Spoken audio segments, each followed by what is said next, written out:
When I found out there was a Sonic Central and a State of Play coming out on the same day, I was pretty hyped. When that Sonic Central actually turned out to be good, well, it was a surprise, to be honest. I came into those expecting the worst.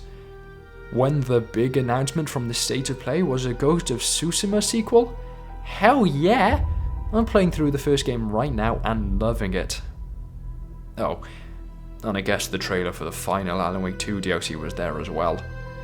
I can't really confirm that, seeing as I'm writing the script 5 minutes after the showcase concluded, and I'm so excited I can barely string a coherent thought together.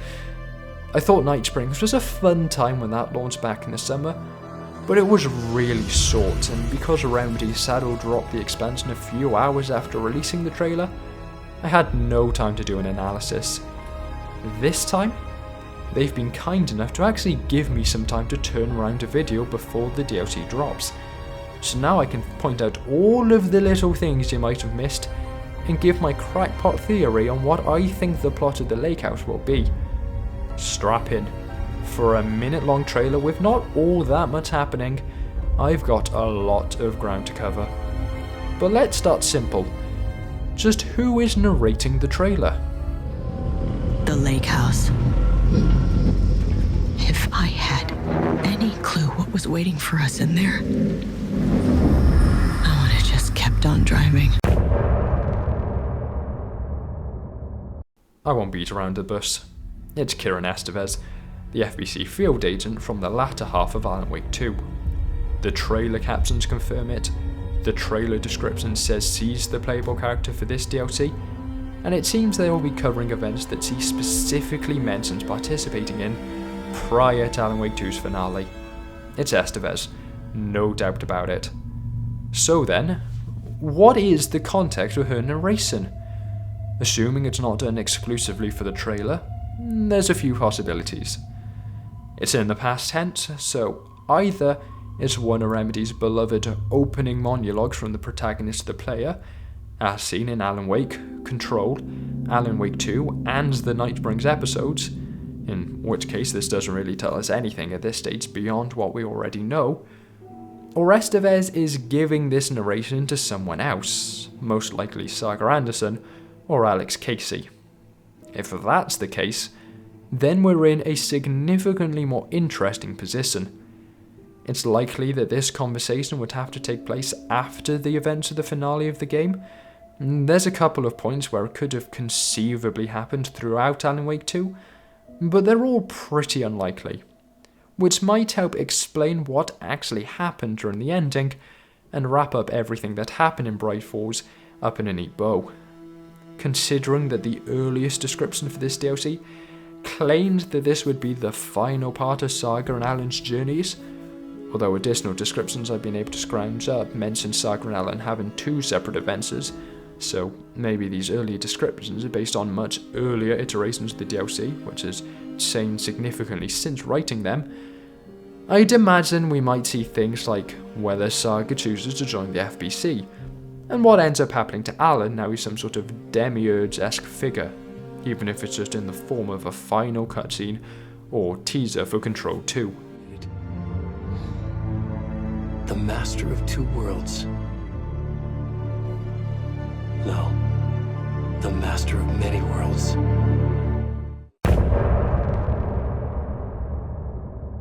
Speaking of Control 2, 100% we're going to see some teasers of what we can expect to see in that game somewhere in the Lake House. I'm going all in on this being an inverse of Control's AWE expansion, which gave us major clues both to the plot and tone of Alan Wake 2. Whether it's an explanation on why the oldest house is still in lockdown 4 years after his invasion started, or name drops of new major characters, or something bigger like a fully fledged Jesse appearance, when the next major game in the Remedyverse will be focused on the organization that runs the facility you're exploring in the DLC, we have to expect something. Notably, when we enter what seems to be the Lake House's lobby, we can see one of Darling's projectors in the background, so there's at least one Control character we can already nearly guarantee we'll see, even if he's moved into new, altogether darker waters since his Hedron ascension. Considering she got a new model for Night Springs, I think Jesse is fairly likely to appear in some capacity, and I can imagine there being a new Estevez, in so much as one brand new name will keep popping up like C did in many of AWE's documents. I think the Blessed Organization has a fairly good chance of appearing, even if it's once again just in documents, and maybe Dylan Faden if he ends up being a big part of Control 2, but once you get to names like Emily Pope, Reese Langston, I think the chances are going to drop exponentially, and I think Trent's will be a no-go from now on. Considering James McCaffrey's untimely death, I think Remedy will just try and avoid using the characters he voiced where possible, to avoid the controversy of recasting such a beloved member of the cast. With Alex Casey and Max Payne in the upcoming remakes, it'll likely be unavoidable, but the most we'll get of Trent or the original Thomas Zane, the diver, not the poet, will probably be name drops.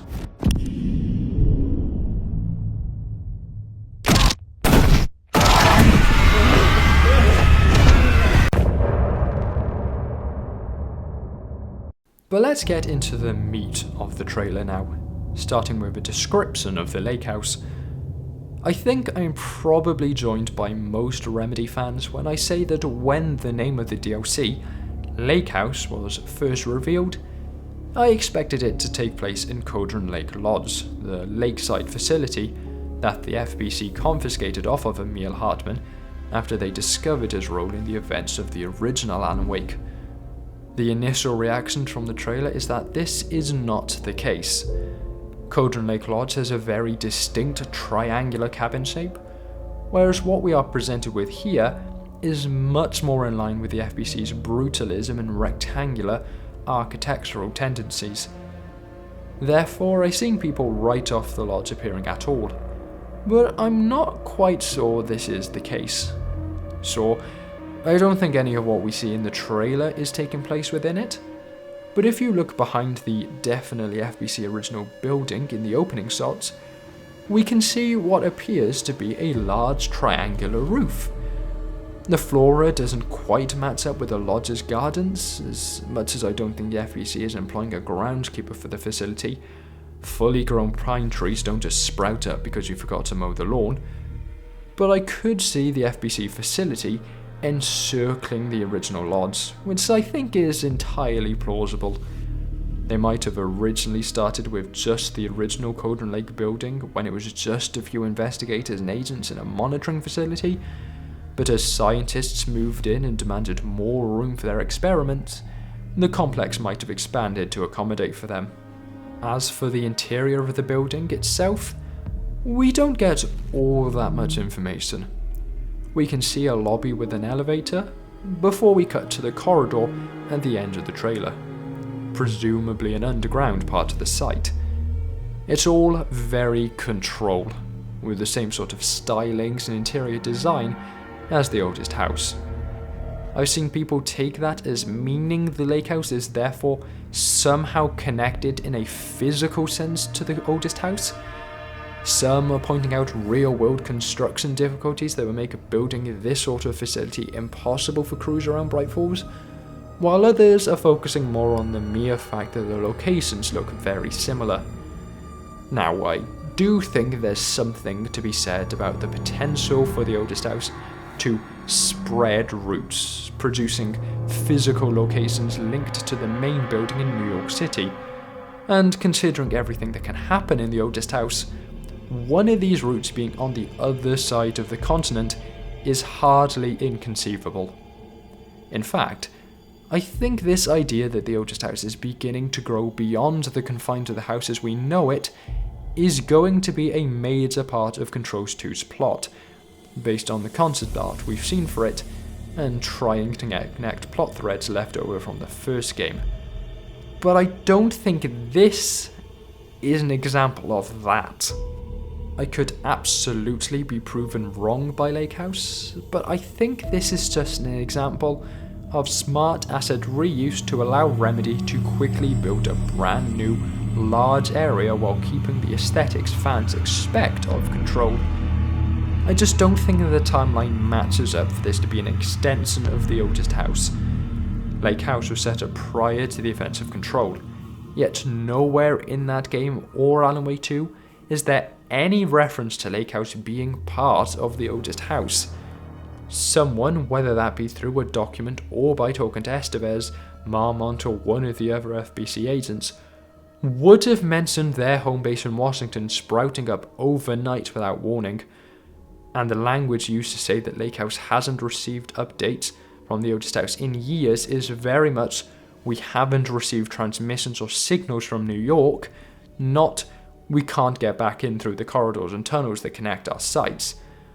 I just don't buy that no one would mention in any capacity the important detail that the FBC's bases outside of the oldest house are, in fact, just outcrops of the same sprawling maze that just simply connect other parts of the planet.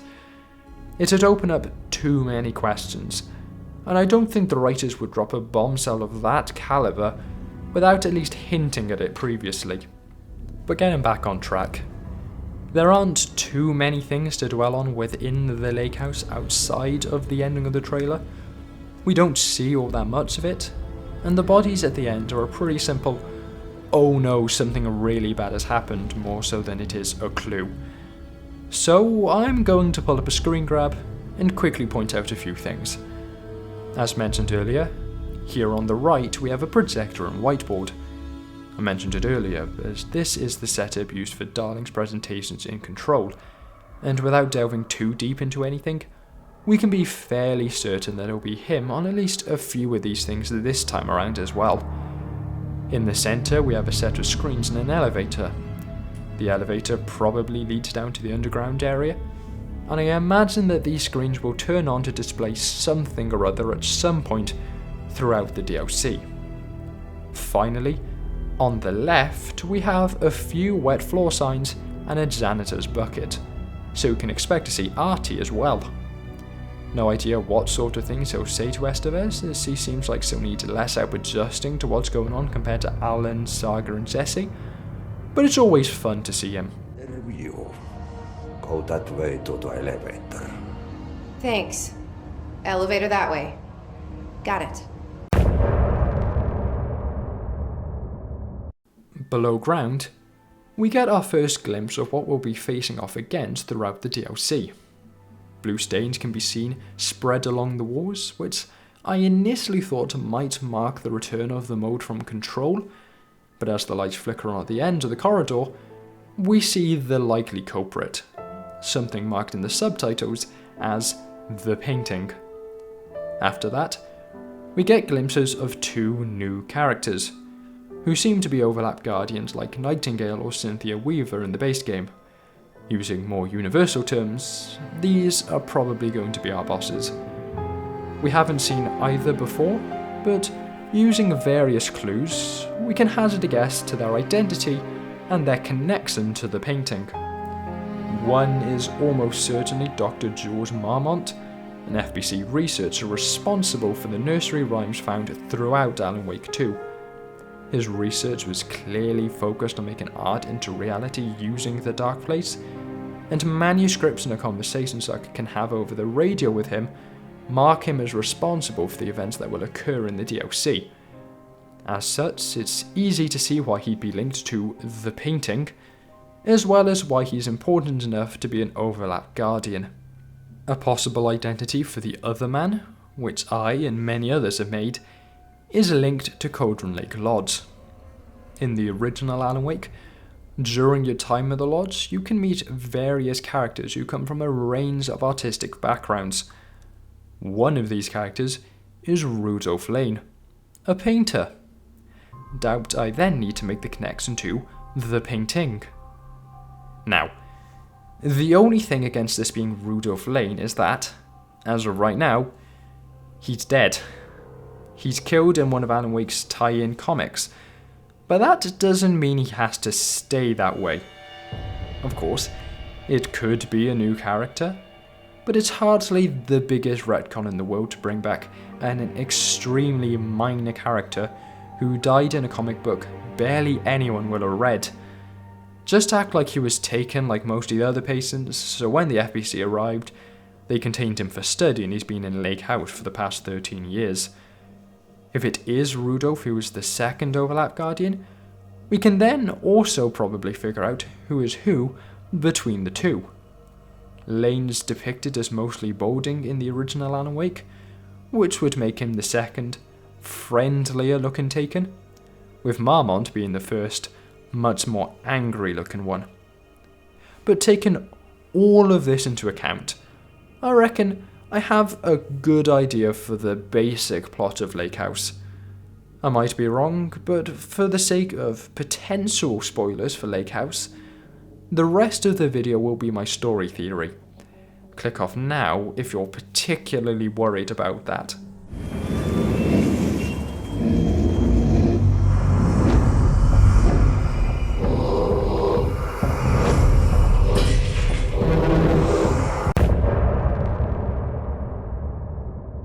Based on timelines, Lake House will probably occur when Estevez first arrives at Bright Falls, which would place it around Return Chapters 2 to 3.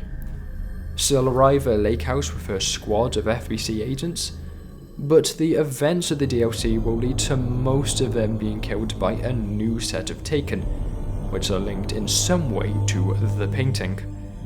I think this painting, based on the fact that it is the one speaking at the end of the DLC trailer, is a brand new supernatural entity from the Dark Place, one separate and potentially opposed to the Dark Presence.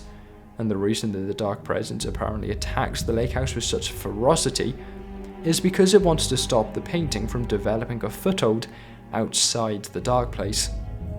The painting will have been unleashed as part of Dr. Marmont's experiments into using art to manipulate reality, specifically by using Rudolph Lane's paintings as a gateway, and whereas the Dark Presence appears as a sort of violent fog, the hiss as an ear-piercing noise, and the mold as a viral form of fungi, the painting will appear as the splodges of bluish paint we see lining this corridor.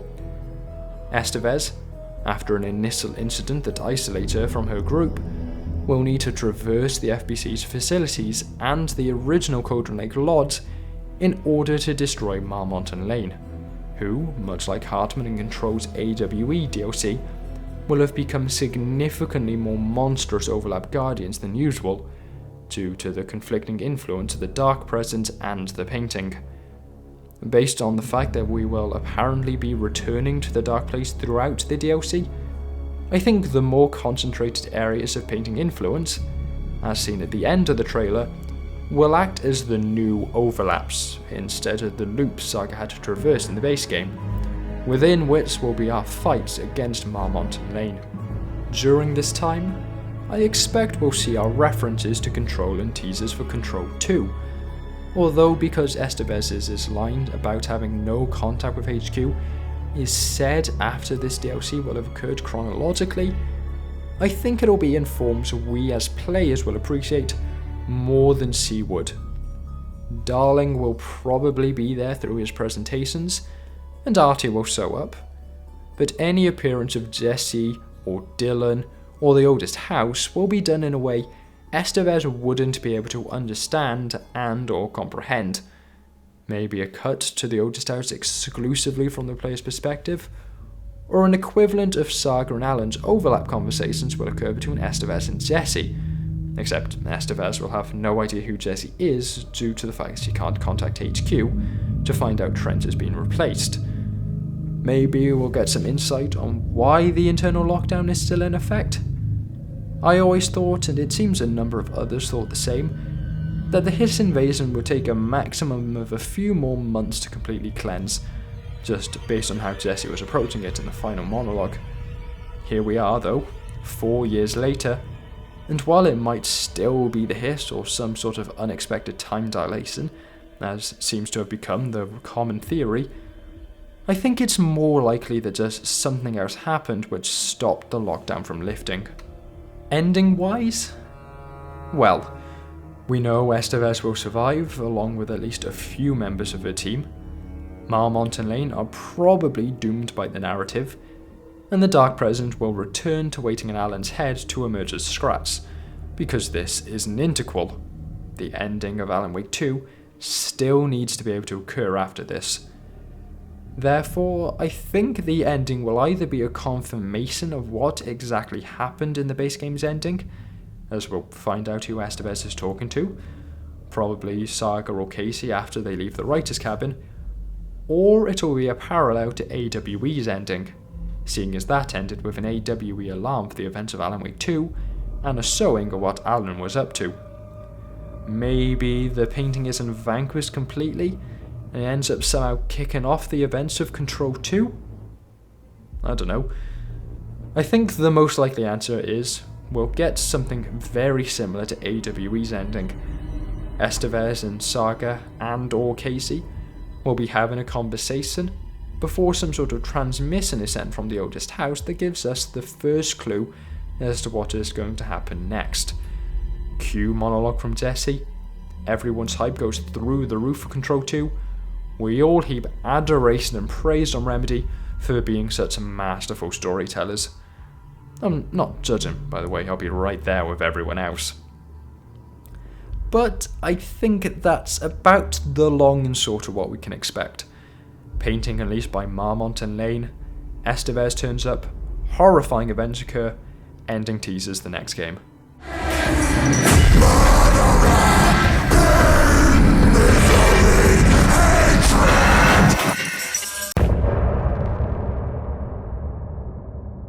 All in all, I'm beyond hyped. I got a first draft of this 6-page script out in 3 hours, because all the ideas and crackpot theories I had flowed out like water.